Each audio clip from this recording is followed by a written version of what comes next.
You ask Tiger to solve. This deals with linear equations with one unknown. The final result is k equals -16. Let's solve it step by step. Simplify the expression. Swap sides.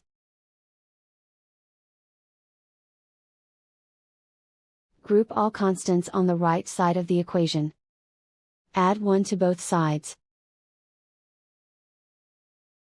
Simplify the arithmetic.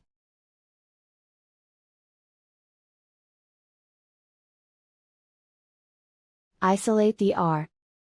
Divide both sides by 3. Simplify the fraction. Find the greatest common factor of the numerator and denominator. Factor out and cancel the greatest common factor.